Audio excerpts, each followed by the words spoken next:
Okay, hello. I just received an order for one of my Cuddle Cradles in pink, and I thought I would take you along as I make it.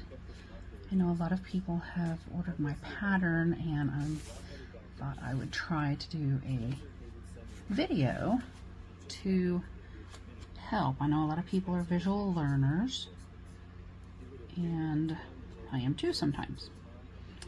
So, and if you don't need to learn, then you can just keep me company, or let me keep you company, or however you look at it. I often have YouTube running in the background because otherwise I talk to myself. This way I just talk to the person on the screen, and of course I am tangled. So how is everyone today? I am trying to get a handle on how to upload my YouTube videos. Not that I can't upload them, I just have a hard time making them the right size.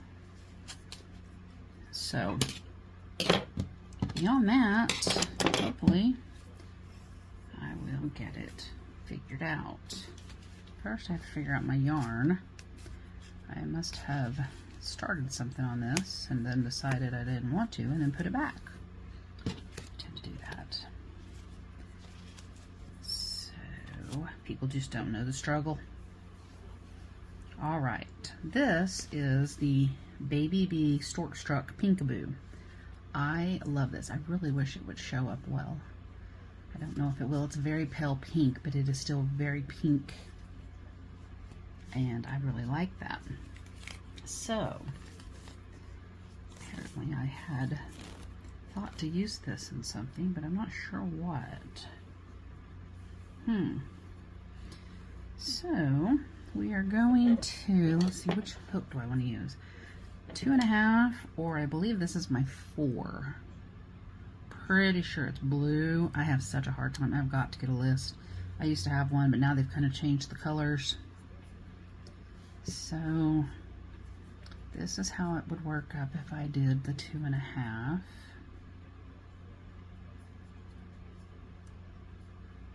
And I am not one to ever do gauges. I'm just not that person. Okay, this was how it would be if it was a 2.5. It's kind of a little tight. I'm not holding it tight. I'm not using my tension tight.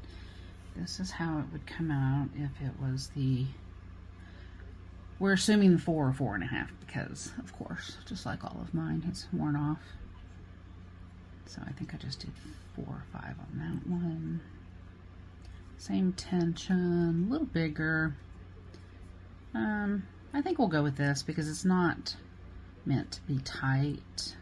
So I can work with my count. Let me open my pattern here. Sorry, it was kind of a spur of the moment. Cuddle Cradle pattern.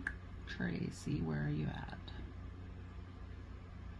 Oh my goodness. Oh, I should have a tag on that.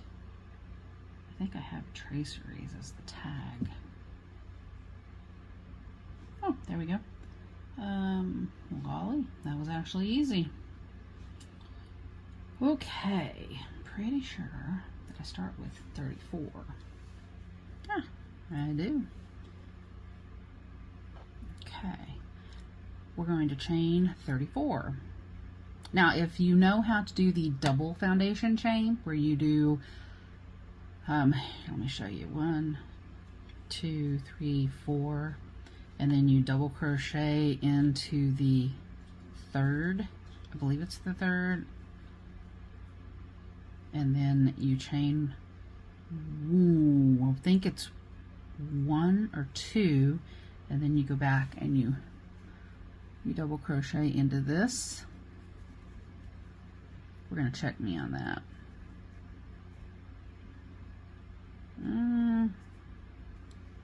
Let's go ahead with that in a minute.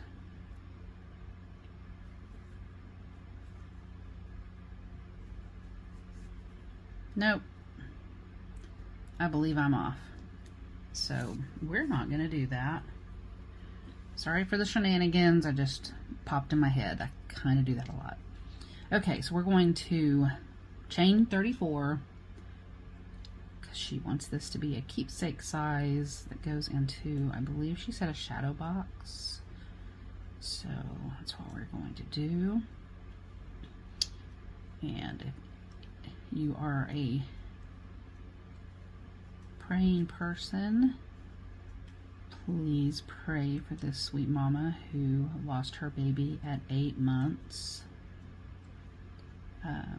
She was 8 months along, and that's just the most heartbreaking thing.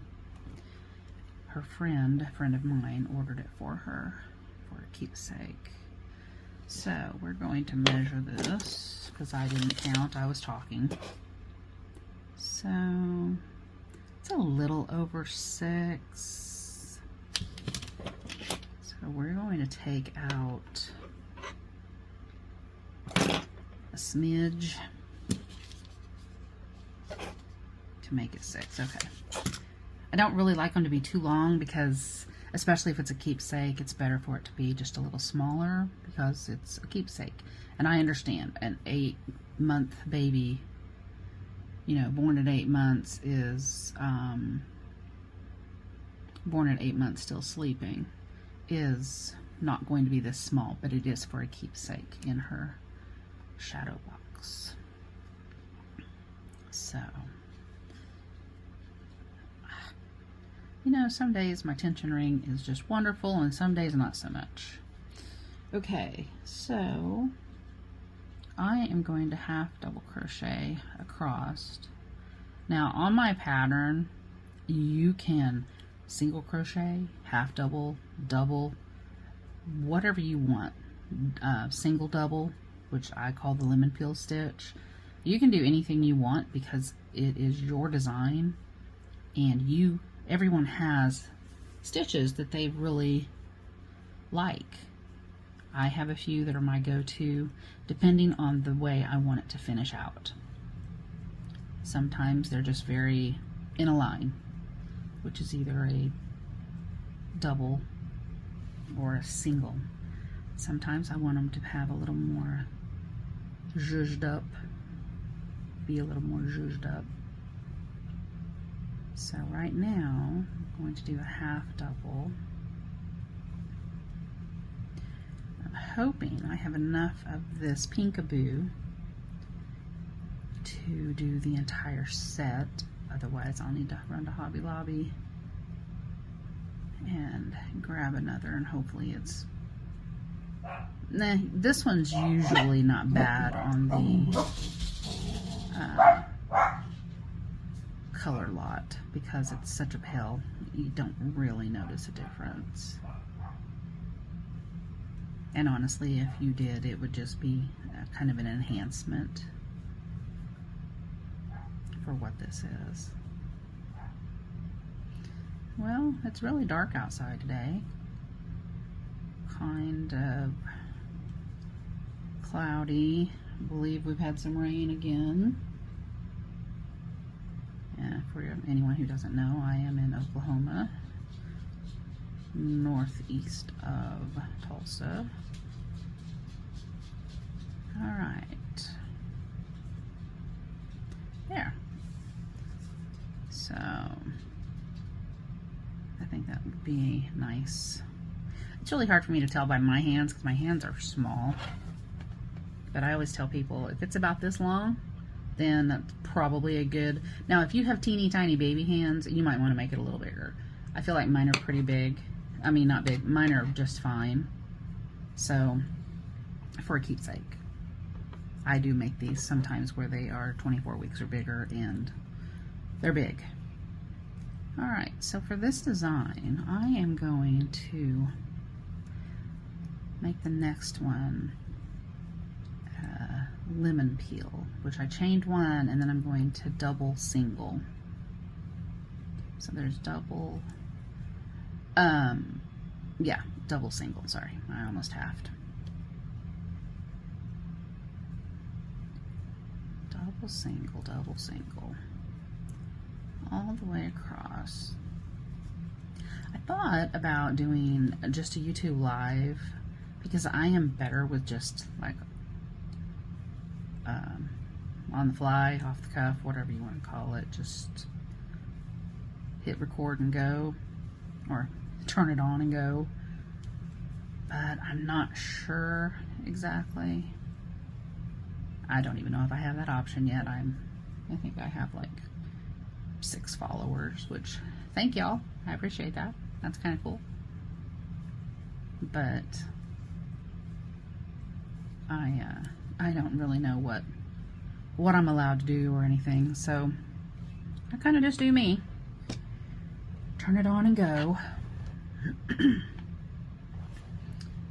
Oh, that's right. I haven't told anyone yet. I have been working on. I started out as a fiber art planner, artist planner for crocheting and knitting, and I kind of think I can branch it out into more of a crafter artist planner, and at least as far as fiber arts, as far as people who use yarn, crochet, knitting. I'm sure there's plenty of others, but those are the 2 I'm going to work on at the moment. You can use it to, it's digital, and basically you keep track of your projects, I don't want to send my hair with it, your projects, your yarn, which I'd have to start all over with my yarn inventory. I just would have to start it as I go, or add it as I go, because I have so much yarn I would never know what's what. Okay, this is how my design kind of looks now. But for my planner, I have it where you can keep track of works in progress. You can, okay, I'm going to go ahead and do my lemon peel again for one more, and then I'm going to switch it, so you'll see. And the lemon peel is the single double, or double single, double single. But my planner, you can keep track of your whips, work in progress. You can keep track of your projects, because sometimes they're not whips, sometimes they are, I mean, yes, they're projects, but if you know, you know. You know, you have works in progress, which are sometimes something that you yourself are just working on. But then projects are often orders, at least for me. So if I have a project, which is also an order, I just kind of like to keep track of them in different categories. And then I have order forms on there, and everything's linked. So if you use it on like your iPad or a tablet or anything that you can open a PDF file with, and then it's all linked. So you can just literally, you know, take your stylus or something and click it, and it'll take you right to it. And then you can decide how you want to organize things. You can put in I made them selectable so that you can type in or write, if you use a pen, stylus pencil, you can write in what it is, and then it will automatically click and go to it where you've put it. So if you use digital planners, you will completely know what I'm talking about. And of course, you can always add graphics and whatnot, and you can keep pictures of your work, and you can keep, like my patterns that I recently did, or redid actually, I made them into clickable links so that they're more of a planner style. So you can literally import and put it right in there with your, you know, in your pattern inventory or pattern catalog. I don't remember what I called it, but it just makes it so much easier to be able to say, now, you know, I want to do this. Where is it? I am forever searching my iPad and my cloud storage and my Acrobat storage and everything, Dropbox, trying to find a pattern that I bought. And so slowly but surely,